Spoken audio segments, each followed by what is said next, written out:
Ready to get started. I just want to thank everyone for coming out tonight. We're really happy to see you. A couple of announcements before our presentation. The webinar tonight is being recorded and will be available on the New York County History Center YouTube channel.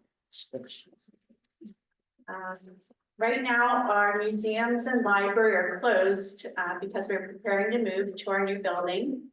Look for us to open the new History Center at the steam plant at in June 2024, end of June, early July. We will continue to hold programs right here in our meeting hall until we're open in July. So come here till then. We'll be here. For more information, updates on everything that's going on, and more info on programs, please visit yorkhistorycenter.org. Just a couple programs coming up. On Sunday, February 4th, our South Central Genealogy Society speaker is Samantha Dorm, also speaking about tracking the migration of Black families. Our second Saturday speaker is Mark Dubin, speaking on Colonel Thomas Hartley's regiment in Yorktown. On February 21st, our Civil War Roundtable speaker is Cody Esch, speaking about Frederick Douglass's speech at Gettysburg. That's going to be an online program only. And then our next ALLVETS speaker is on February 28th. And that is Ray Brown, speaking about his time in the Army in Iraq. So I'd love to welcome Samantha Dorm to speak now with you about Leon Gilbert. Thank you.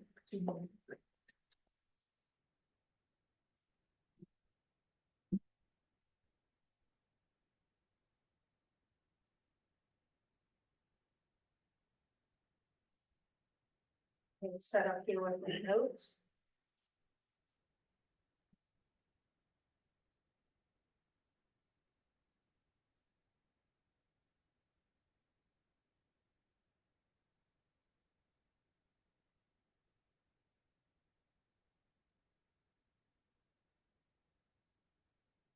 Okay, good evening, everyone.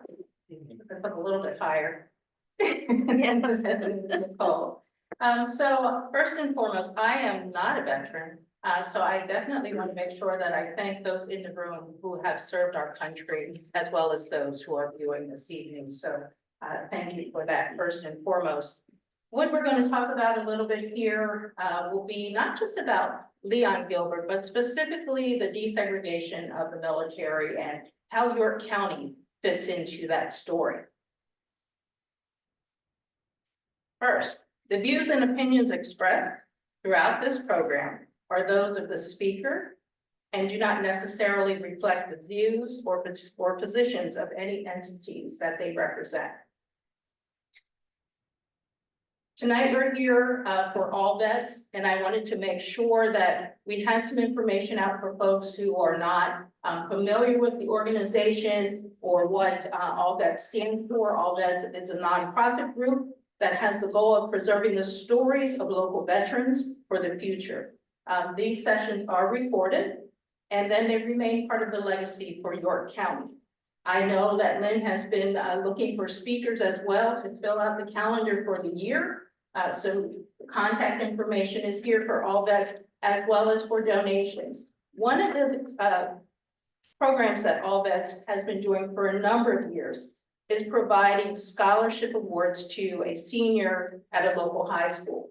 And so any donations that come in could go towards those scholarships. And all of this, of course, would not be happening if not for James Bean, who passed away on January 14th of 2017. Mr. Bean was a corporal in the United States Marine Corps, 1st Battalion, 9th Marines. We thank him for his service.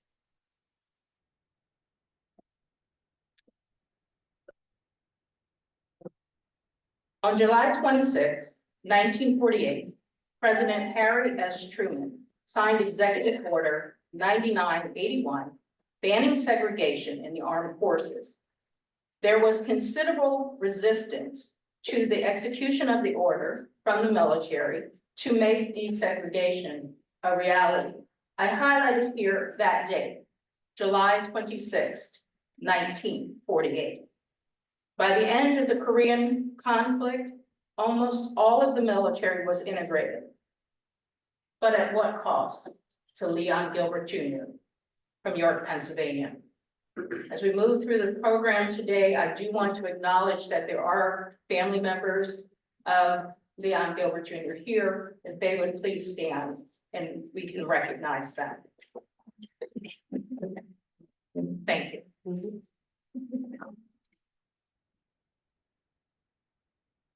Before we talk a little bit about Mr. Gilbert, let's talk about some of the things leading up to the desegregation of the military. Is anyone here familiar with Fort Chicago? I was not. I'd never heard of it. There was a newspaper clipping that I came across here. There's two gentlemen from York, Pennsylvania. They were brother-in-laws. And the gentleman closest to me was a gentleman by the name of Paul Walton. And it said that Paul Walton from York, Pennsylvania, survived the explosion in 1944, which would be during World War II, that killed over 400 individuals and injured approximately 1,000 people. There were about 1,400 sailors stationed there at the time, all African-American with commanding officers who were all white.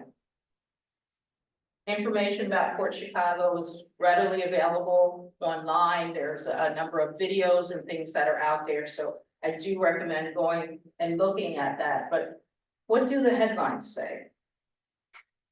Part of it, we had 50 Negro sailors charged with mutiny. Why?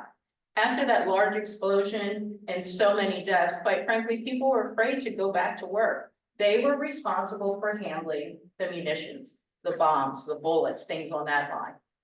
And when they were ordered to go back to work, there was still a war going on. Many of them refused the order because they were scared. They were charged with mutiny, sentenced to 15 years.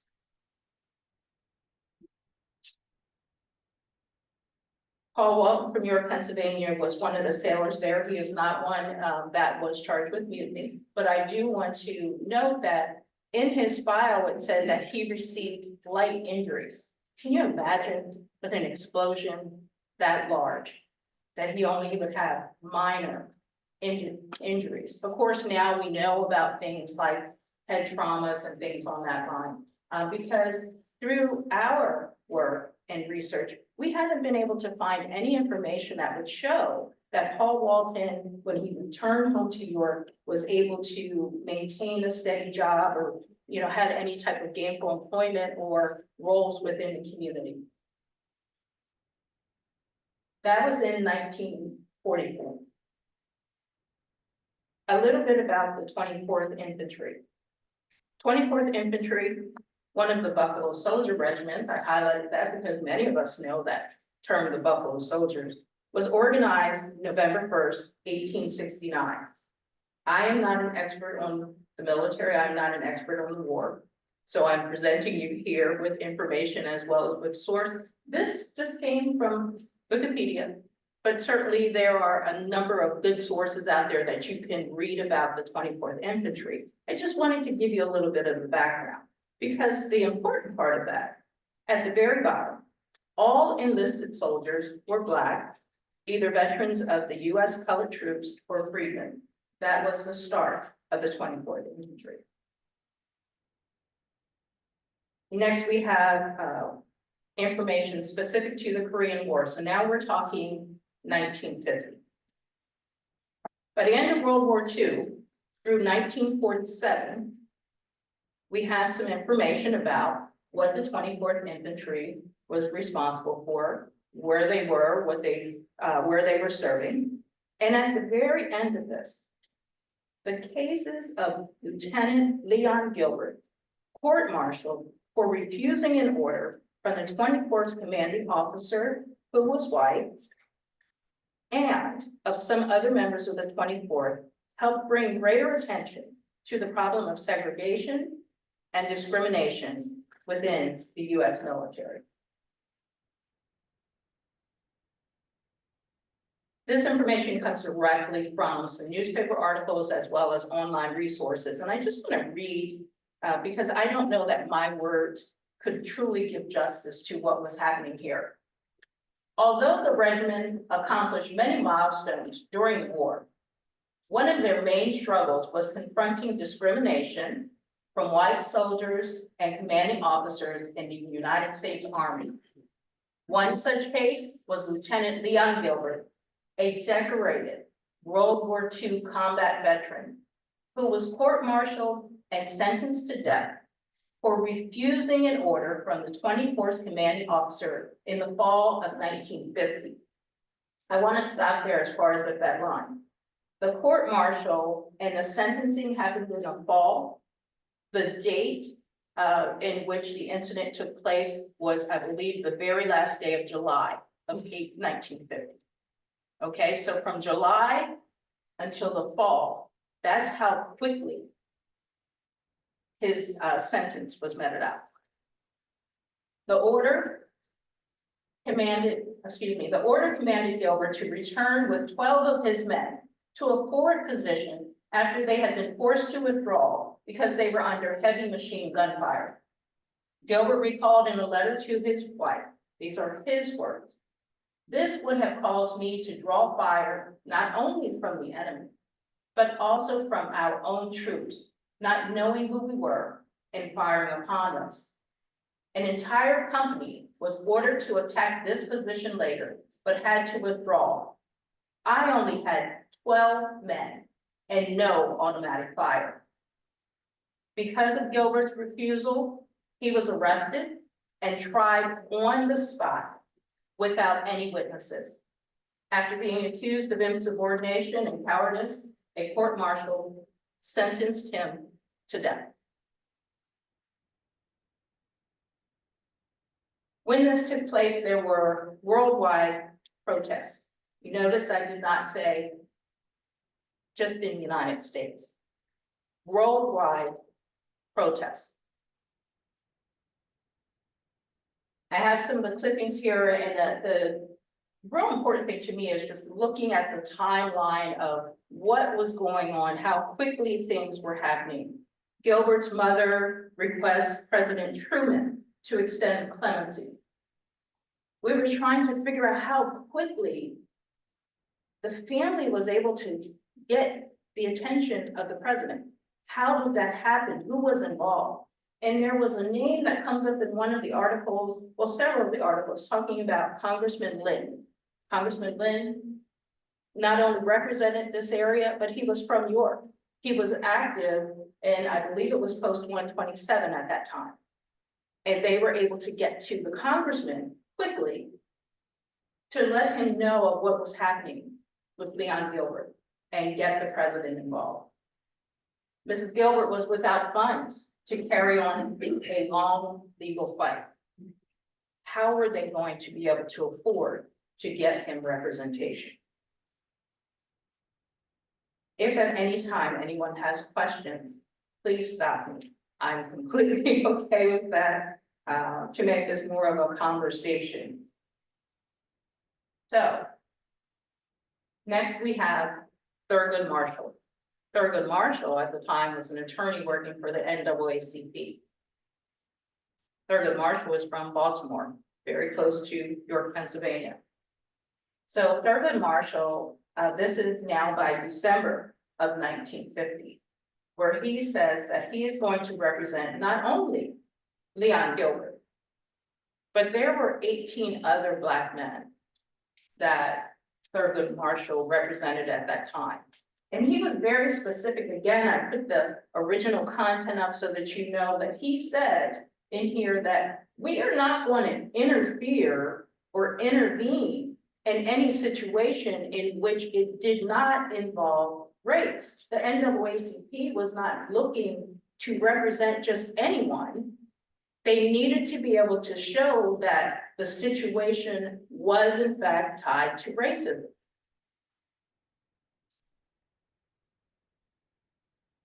By February of 51, he's now headed over to Korea. What do we notice about those dates? Well, by this time, Leon Gilbert Jr. had already been sentenced to death. That quick. So, boy, I think it's been about 2 years now that Tina, Charles, and we were able to head down to outside of DC to the military library there and read some of the original transcripts and listen to the tapes from this time.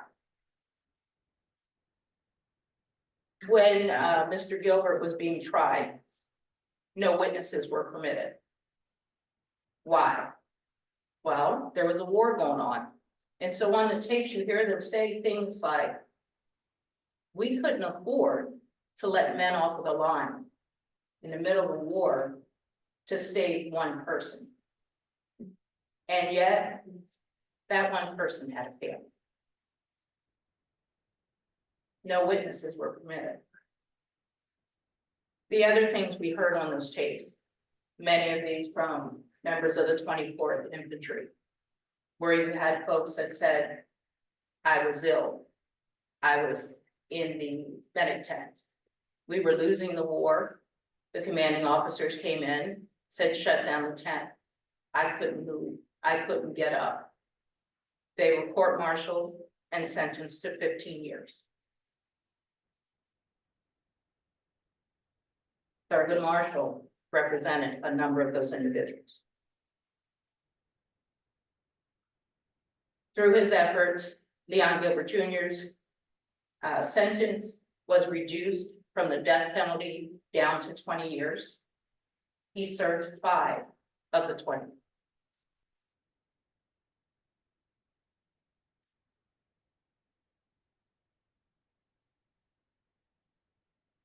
I have here some quotes from then with President Truman, where he talked about here, this is on the third piece. Now we're talking about just the efforts of Mrs. Gilbert, both the mother and the wife, tirelessly working to free Leon Gilbert Jr. and then later to clear his name of any wrongdoing.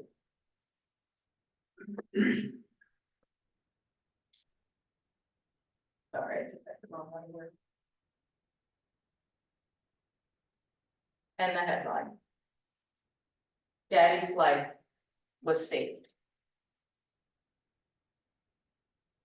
Mrs. K. Gilbert, mother two, successfully fought for the life of her husband, First Lieutenant Leon A. Gilbert Jr., condemned by a court-martial for alleged refusal to obey a superior officer's order on the Korean battlefront.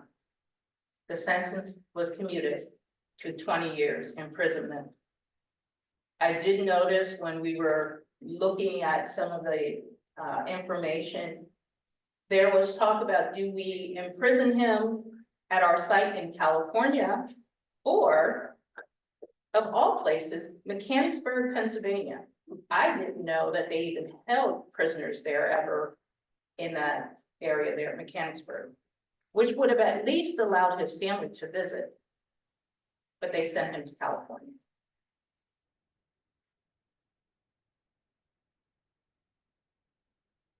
Although he never stopped trying to clear his name, to no avail, his last years were cheered somewhat by the fact that his surviving comrades had never forgotten him.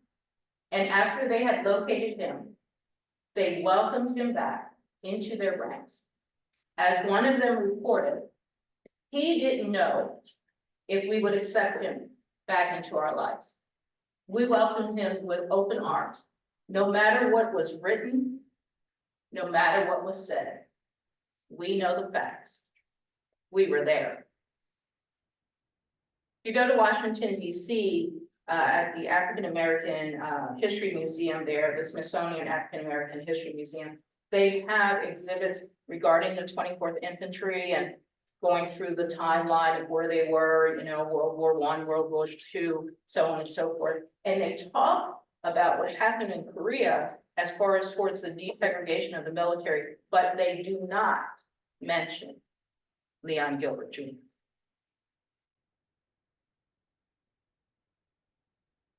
I want to talk a little bit about, oh, actually, before I get to this, I will open up. Are there any questions or comments at this time?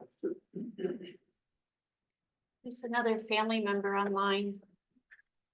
We have another family member online. We thank you for tuning in with us today.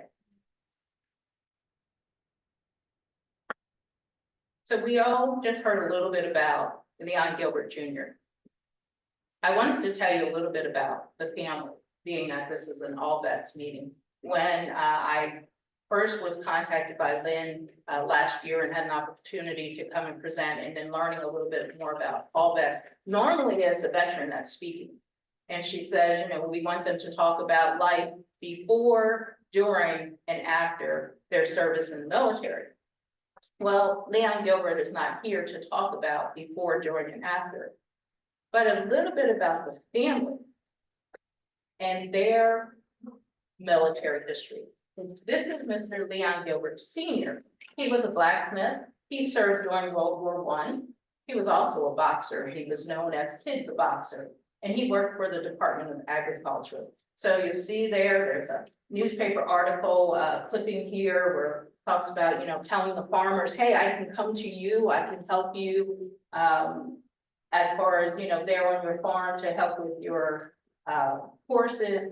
There's an article in the newspaper here from, what is this, 1912, I believe, not 1912, 32, I believe, where he was kicked by a horse, and that made the newspaper, boxer kicked by a horse. And then it says here on the very bottom, Corporal Leon Gilbert from the Stevedore Regiment.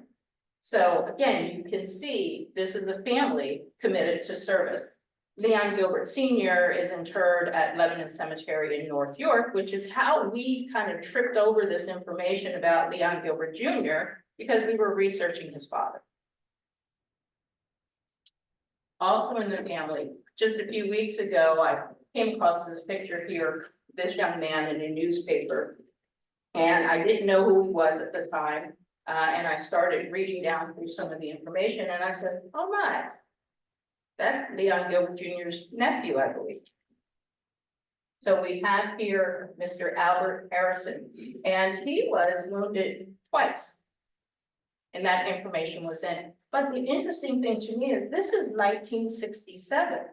So even knowing all that his uncle went through, he still served our country.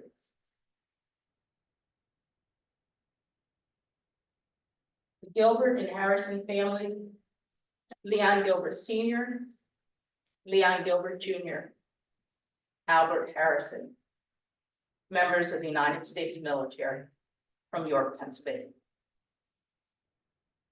I'll go ahead and open for questions. Did Albert receive Purple Hearts, Hearts?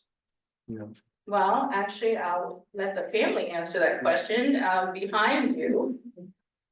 I'm Albert's sister. I'm the youngest of the four. Yes, he did receive Purple Heart.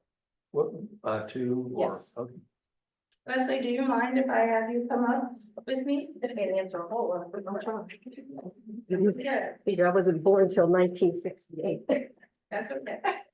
So this is Miss Leslie Harrison, Albert's sister, and the niece of Leon Gilbert Jr., as well as you have your grandfather here. And don't worry, no hard questions for you, but really, I just wanted to ask you, as a representative of the family that's here today, we have others online here. And sir, you're welcome to come up as well. If I can switch you two to the podium, and I'm going to ask you a question. Come on up. I gotta come up. Yeah. Come on, son, please. Go ahead.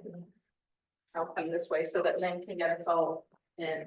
So my question to you, because this is an ALLVETS meeting and there's no right or wrong answer. How did this impact your family? It impacted our family greatly. I remember hearing the stories growing up as a child because, like I said, I was so young. And it was very interesting to hear what had happened to my uncle during this time, and his brother also served in the military, my uncle Carl, but he spent most of his life after the military in California. How he would go and visit him while he was imprisoned and everything, and it affected my grandmother for years, literally until her death. And my children, this is one of my sons of 3, when they were young, they would go visit Uncle Leon, who lived around the corner from us. They would go with my mom or myself, and he would tell them stories. He was sitting there just looking through the scrapbook, amazed, like he didn't realize all of that was going on, because his fondest memory of Uncle Leon is teaching you what? Play chess. That's his fondest memory. He would sit on Uncle Leon's lap. He was 4 and learned to play chess at the age of 4 with Uncle Leon, and we had good times. I never knew my grandfather, but I heard great stories about him. And as for my brother, he was in Vietnam when I was born, and 2 of my nieces, one's older, one's younger. And actually, I have a piece of Vietnam with me, and my middle name as well as my granddaughter. He was in On K, and that is a part of me now. That's now my middle name. I was born on January 26, 1968, so it's now a part of me. But our family has a long line of military, as well as Uncle Leon's son. Leon Gilbert was also in the military. So it had a long impact, and it was heavy on our hearts for a very long time. And my first exposure to it, unfortunately, happened in Mr. Doak's class at York High. Okay. It was part of a history class, and he was giving wrong information. So Uncle Leon was my show and tell on this incident. So, I mean, I'm excited that this is happening to our family and for him, because to us, he was our hero for what he endured, and he was willing to sacrifice to make history. So he's my hero. Absolutely. Was there anything that you would like to say? That's okay. And certainly a family of good looks. Yes, sir. I knew Leon Gilbert, I guess, the third, Yes, who was a Vietnam vet yes, and combat veteran. Yep. And traumatized by war, ended up 100% yes, disabled, mostly from his PTSD because it was so extreme. And he Yes. was, if he had shared with me a little bit about his father, and I know that stigma affected him. oh, yeah, I mean, he knew it wasn't right, but still, you have that stigma about your dad. you know, and it affected all of us. Even as I started to grow up, people would be like, you Leon's niece? You'd be like, yeah, you know, it was like they knew who he was, and, you know, and they would always ask questions. So how did you deal with that? Well, I personally didn't deal with anything, but, you know, my mother, my grandmother, and everyone, and like I said, it really was traumatic for my grandmother for a long, long time. I did see my Uncle Albert. I don't know if he was having a nightmare or something when, I don't know, it scared me though. 'Cause Yeah, he would have like. he came out of his sleep yelling. I Yeah. just remember this look on his face, and I'll never forget it. It was scary. So one of the things, when we first came across this story, and I've known Leslie for a very long time, I didn't know anything about her family history at all. I didn't know much about my family history and their role in the military as well. But in the history books today and in all of the information, the unit itself has been cleared. There was so much information out there about the unit before, referring to them as being cowards, as well as other unkind things. So that has all been cleaned up, where they're saying, no, these folks fought hard for our country. And yet Leon Gilbert Jr. name has not been cleared. So just wanting to change that asterisk, to change that piece, and what can we as a community do to help? Now, one thing that comes to mind also is that when these men were court-martialed, for many of them, including, and I don't know if you're aware of this or not, they were told that their sentences would either be reduced or go away if they re-enlisted in the military. Mhm. You would lose all of your, of course, your pensions, your benefits and things on that line and have to come back in and start from the beginning. And some of them did it because they didn't want, to be in prison. But that's what they were offered, to re-enlist. I remember hearing that in the tapes, the one gentleman that you were talking about that was in the medic tent. When they sentenced him, because even though I remember him saying that even though the doctor and nurse had testified that. Yes, he was in the medic tent the whole time, they were basically trying to say he had been AWOL.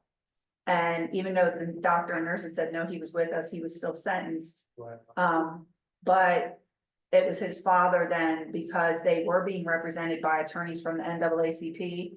And I believe his father was then approached and told that, if you stop blaming the government, get a different attorney. Stop blaming the government, then they'll offer him that ability to, re-enlist and start from scratch, and he took that offer, but that was the only reason he was given. There was a lot of pushback because of the NAACP getting involved. With that, there was even, and this is in the scrapbook as well, that scrapbook has been scanned in and is on file here with the History Center. So all of the newspaper clippings and things that Jenny DeJesus Marshall tirelessly pulled those, as well as other volunteers with our organization. Those are all available online. But what I wanted to say was that even, the conflict, because with your grandmother, at one point when Leon Sr. passed away, many different groups came to York for the funeral. And NAACP, as well as other organizations. And the family just wanted to be able to mourn without all of the fanfare, without all of the cameras and things. So they asked those folks not to be there at the service. And some people did not honor their wishes. And at the same time, as they were trying to work with the president, as they were trying to work with the congressman, they were being characterized and depicted as being communists. And so that's in the newspaper as well, all because they were trying to fight for the life of Leon Gilbert Jr. If you have another question there, sir. Yeah, there are several Vietnam veterans here, and I think, speak for myself, it's so good to hear the story. Thank you. With all the negativity that is going on in services, segregation, what have you, what motivated these men to step up? My brother and several of my other cousins was because of my uncle. His sacrifice became something that they had to follow through with, because he gave up so much for them to move forward.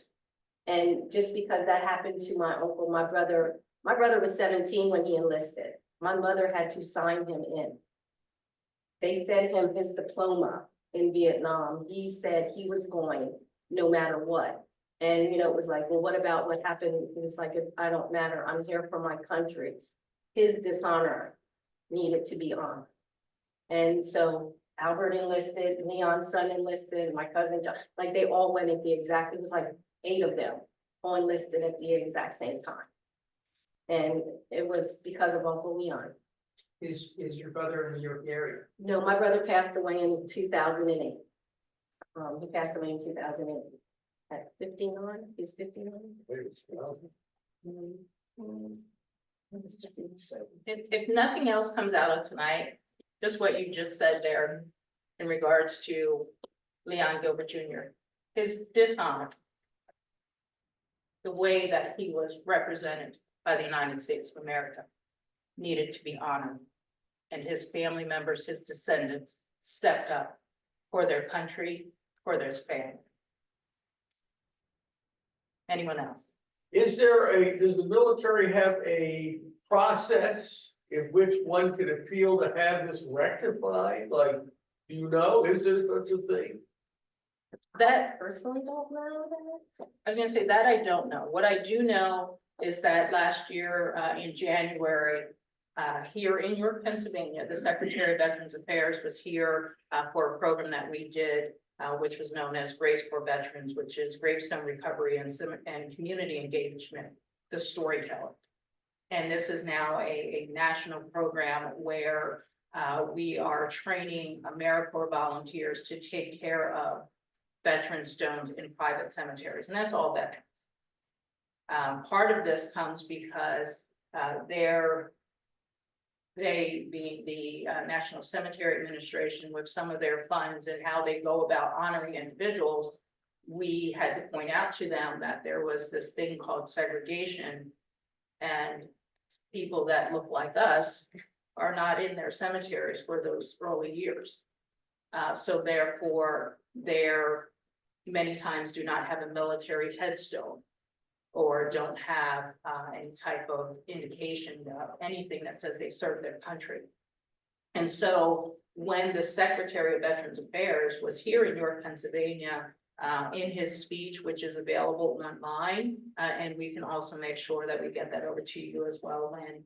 But they talked about the fact that the military knows and understands that they have a very long history of not doing right by their soldiers of color. And that they're looking to see how they can rectify some of those wrongs.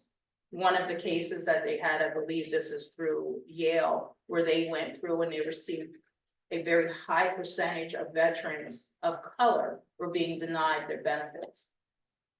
And so trying to go back and look through and say, why were these people being denied for decades? And so at this time, the Department of Veterans Affairs is trying to see how they can do better by serving families of color who have that military service. One of the things that you would not have seen during that time is that opportunity to rise up through the ranks. And Leslie, you are very much familiar with my cousin. I'm not sure if you guys graduated together with Jerry, class 83? I was 86, but I'm in Jerry. Okay, 86. Got you, but so it's Melvin Jerry Carter, who is currently a Brigadier General with the Marine Corps from York, Pennsylvania. William Penn graduate, class of 83, has recently been nominated for promotion to Major General. Anyone else? Remind me, wasn't it, the Army was the last unit to go through the desegregation? I do not know the answer to that question. I thought As I far as remember.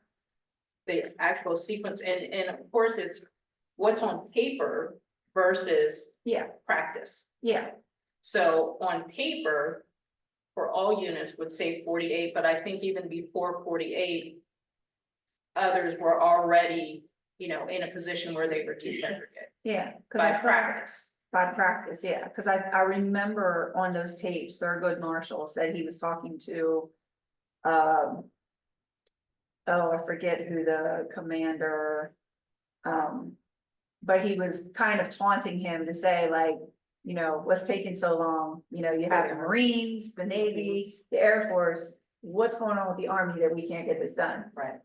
So. So that institutionalized racism Mhm. For what was taking place as well. So one of the things that it was so jarring to hear on the tapes when Thurgood Marshall was speaking. And the first time I heard it, I was kind of mad. Because he said about Leon Gilbert, he was like, well, technically, he was guilty. And to just hear that. But what he was trying to say is, in the military, when you're given an order, you say, yes, sir. Period. So you had to listen to the rest of it. But when I first heard it, I wanted to fight. I was like, if your attorney doesn't think that you are innocent, how does he represent you? And so then he went back and said, this is why we say it, because in the military, just if we want to go just black and white, did he say no to a commanding officer? He did. To save his unit.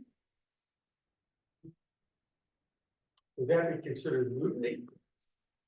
They, Or just, refusal to follow a legitimate order. I have to go back, but the actual charges were there, but it was more in line with the failure to follow the command. Yes, sir. Your grandfather is at Lebanon Cemetery. If we want to visit where the rest of your family is there, where would we go? I know. Oh, we know. Yeah, we know, like, So, there are two resources. So, Tina and Jenny, who are the president and vice president of the Friends of Lebanon Cemetery. I'm one of the founding member with Friends of Lebanon Cemetery. There are resources. We can make sure that the links are available to put in with this, as well as I'll get them over to Lynn. But on Find a Grave, as well as there's an app called Billion Graves. So it's billiongraves.com. When you're at the cemetery, if you're using the Billion Graves app, you can put in the name and it will give you the directions to pretty much walk to the grave. So they're Lebanon's, both there. no, so Leon Gilbert Senior Yeah, is at He's in Lebanon there. Cemetery. right. Leon Gilbert Junior, he's he cremated? he was cremated, he's at, what's that, Susquehanna? Susquehanna, and my brother is at the Gap, And where? the Gap. Oh, So Albert is at Fort Indian Town Gap, Leon Gilbert Junior is at Susquehanna. And my grandfather's at. And Leon Gilbert, I guess the third, he's at the Prospect, isn't he? Prospect, At the, yeah. in the Muslim section. Yes, yes. So that was Prospect Hill, and most of those, I'll charge our ladies to make sure that we have that, if we can connect all of those on Find a Grave for the family members. That when you use the Find a Grave app, once you go to one, it will give you the names of the others. You click on that and it'll show you which cemeteries they are at. Lebanon Cemetery is located at 1412 North George Street in North York. Did you have anything else? So, if we want to thank the family for their willingness and love to.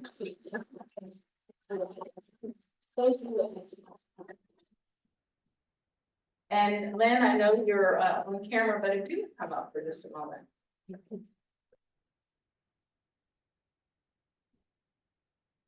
I just want to thank you for this opportunity. I'm going to have you turn this way. I want to thank you for this opportunity to be able to come and present and to be a part of the program, and thank you for tirelessly continuing with all that. Okay, thank you.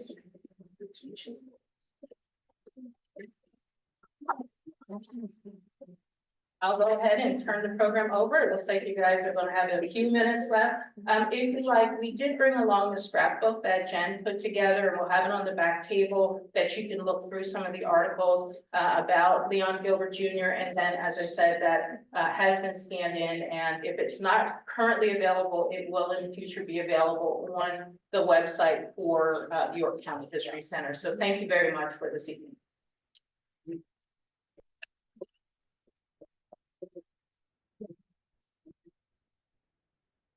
Want to get a picture? How about if I get